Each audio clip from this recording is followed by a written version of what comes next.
सिद्धार्थ से गौतम बुद्ध बनने की यात्रा। सिद्धार्थ अपने राज से बाहर दूसरे राज्य में आ गए। वहाँ जंगलों में भटकते भटकते उस वक्त एक प्रसिद्ध गुरु अलार कलाम के आश्रम में पहुँचे। अलार कलाम असित ऋषि के शिष्य थे। सत्य की खोज में सिद्धार्थ गौतम उनके आश्रम में पहुँचे। गौतम ने उनसे दीक्षा ली। वहाँ पर उन्होंने अलग अलग 7 तरह की ध्यान विधियाँ सीख ली। एक एक करके उन्होंने सारी विधिया का अभ्यास कर लिया। ये सब सीख लेने के बाद भी उनके अंदर खालीपन महसूस होता था। फिर उन्होंने गुरुजी से पूछा, अब इसके आगे क्या करूँ? ये सब करने के बावजूद भी एक खालीपन सा है। गुरुजी ईमानदार थे, इसलिए उन्होंने कहा, मैं तो यहाँ तक की ही जानता हूँ। इसके आगे जानने वाला इस वक्त शायद ही कोई मौजूद होगा। गुरुजी जानते थे कि गौतम बहुत योग्य शिष्य हैं, इसलिए उन्होंने उनके सामने यह प्रस्ताव रखा, अब तुम मेरा आश्रम संभालो। लेकिन गौतम ने नम्रता से मना कर दिया, क्योंकि वे स्वयं भी ईमानदार थे। ईमानदारी बहुत बड़ा गुण है और दूसरों के साथ ईमानदार होने का जितना महत्व है, उतना ही महत्व स्वयं के साथ ईमानदार होने का भी है। गौतम का मानना था, अभी तो मैं स्वयं अपने ज्ञान से संतुष्ट नहीं हूँ, तो फिर आश्रम कैसे संभाल पाऊँगा और दूसरों को सत्य का मार्ग कैसे दिखा पाऊँगा। वे आगे और भी खोज करना चाहते थे। आमतौर पर लोग कोई बड़ा पद प्राप्त करने के लिए क्या क्या नहीं कर जाते। ऐसी चाहत के कारण ही लोग सत्य के मार्ग पर आगे नहीं बढ़। इसलिए आध्यात्मिक मार्ग पर चलने वाले लोग को पहले ही आग्रह किया जाता है कि सेवा करते हुए किसी पद के लिए कार्य न करें, बल्कि याद रखें कि वे कार्य अपने शुरू क्यों किया था। आपको स्वयं के साथ ईमानदार रहते हुए यह सूचित करना होगा कि आप सही साधना कर रहे हैं या नहीं, और आपको आपके द्वारा होने वाली सेवक की सेवा कर रही है या नहीं। गुरुजी को डर था कि सिद्धार्थ एक राजकुमार थे। उन्होंने जीवन भर महल का सुख भोगा था, लेकिन जिन लोगों को ऐसा कोई सुख प्राप्त नहीं होता, उनके लिए पद, पैसा, प्रतिष्ठा आदि चीज़ों का बहुत महत्वपूर्ण हो जाती है। गौतम को आश्रम छोड़कर ज्ञान की खोज में आगे बढ़ते देख उनके गुरु बहुत खुश हुए। उन्हें यह देखकर अच्छा लगा कि उनका शिष्य ज्ञान के रास्ते पर और आगे बढ़ना चाहता है। उन्होंने गौतम के लिए प्रार्थना की और उन्हें स्वयं से श्रेष्ठ गुरु उदक राजपूत के पास आगे का ज्ञान प्राप्त करने के लिए भेज दिया।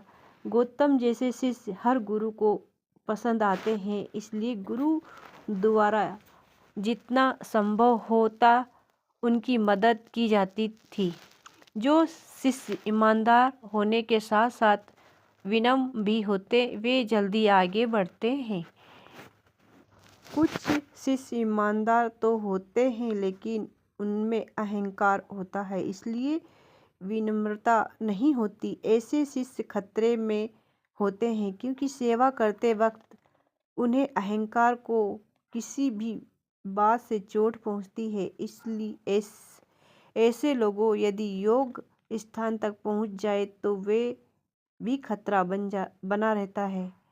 अहंकारी शिष्य अपने अहंकार के कारण सत्य को ठुकराकर अपने ही पैरों पर कुल्हाड़ी मार सकता है। इसी प्रकार वह योग स्थान पर पहुंचकर भी उच्च ज्ञान से वंचित रह सकता है। जो शिष्य अहंकारी होने के साथ साथ ईमानदार भी होते हैं, वे तो सत्य के मार्ग पर चल ही नहीं पाते। जो शिष्य निम्न लेकिन ईमानदार होते हैं, वे कुछ समय तक तो लोगों को गुमराह कर सकते हैं, लेकिन अधिक समय तक टिक नहीं पाते। उनकी नम्रता देखकर लोगों को शुरुआत में गलतफहमियां हो जाती है कि वे अच्छे लोग हैं, लेकिन आज नहीं तो कल सच्चाई सामने आ जाती है। आपको एक शिष्य के तौर पर ऐसी कोई गलती नहीं करनी चाहिए, बल्कि अपना काम ईमानदार और विनम्रता से करते हुए आगे बढ़ते रहना चाहिए। अब सिद्धार्थ गौतम बुद्ध उदक राजपूत के आश्रम में पहुंच गए।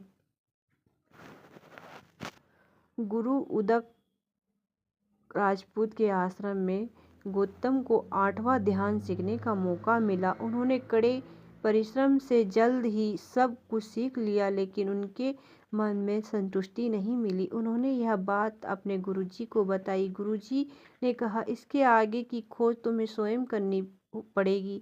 यदि तुम चाहो तो यहाँ पर नए शिष्यों को सिखाने का कार्य शुरू कर सकते हो। सिद्धार्थ गौतम के लिए मोक्ष के अलावा और कोई इच्छा नहीं थी। वे वहाँ से भी आगे निकल पड़े। उनकी यात्रा में कुंडल और उनके 4 साथी उनके साथ जुड़े गए। ज्योतिषियों की कुंडल ऐसी इंतजार में थे कि सिद्धार्थ कब ज्ञान प्राप्त करे, उन्हें दीक्षित करेंगे। सभी सारथी मिलकर साधना तप भिक्षाटन करने लगे। उन्होंने उसी वक्त की मान्यता के अनुसार उपवास करने शुरू किए गया कार्य को कष्ट देने। ज्योतिषी कुंडल ऐसे इंतजार में थे सिद्धार्थ कब ज्ञान प्राप्त करेंगे और उन्हें दीक्षित करेंगे। सभी सारथी मिलकर साधना तप भिक्षाटन करने लगे। उन्होंने उसी वक्त की मान्यता के अनुसार उपवास करने शुरू किए। काया को कष्ट देने से पापों का नष्ट होता है, वे ऐसी सामान्यता में जीते थे। वे एक दिन एक बार भोजन करते। कुछ समय उपरांत वे 2 दिन में एक बार भोजन करने लगे। फिर 3 दिन में 2 बार भोजन करते और आगे चलकर 3 दिन में एक बार भोजन ग्रहण करने लगे। कुछ महीने के बाद उन्होंने भिक्षा मांगना भी बंद कर दिया।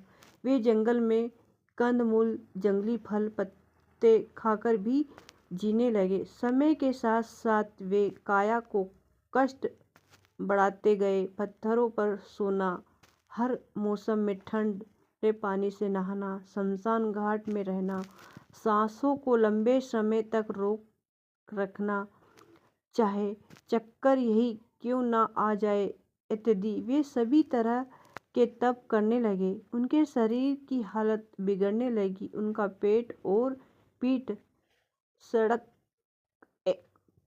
एक हो गए। एक दिन गौतम पानी पीने नदी में उतरे, लेकिन नदी के बहाव को सहन पाने की ताकत भी उनके शरीर में नहीं थी। पानी उन्हें आगे बहाकर ले गया। बड़ी मुश्किल से वे पानी से बाहर आए और बेहोश हो गए। एक लकड़हारे की नज़र उन पर पड़ी गई। उन्होंने अपने झोपड़े में ले आए। कुछ दिन उनकी सेवा की, उन्हें खाना खिलवाया, आराम करवाया। गौतम जब सोचने के काबिल हुए तब उन्होंने सोचा, कहीं मैं गलत मार्ग पर तो नहीं? क्या काया को कष्ट देकर सत्य को प्राप्त किया जा सकता है? जब तक भूख नहीं थी तब तक मन भाग नहीं रहा था, मगर जब शरीर में तंदुरुस्ती आई तब मन फिर से बलवान बनकर भटकने लगा। क्या शरीर को सुखाकर हम ज्ञान प्राप्त कर लेंगे? शरीर को भूखा रखकर क्या कोई तृष्णा से मुक्त हो सकता है?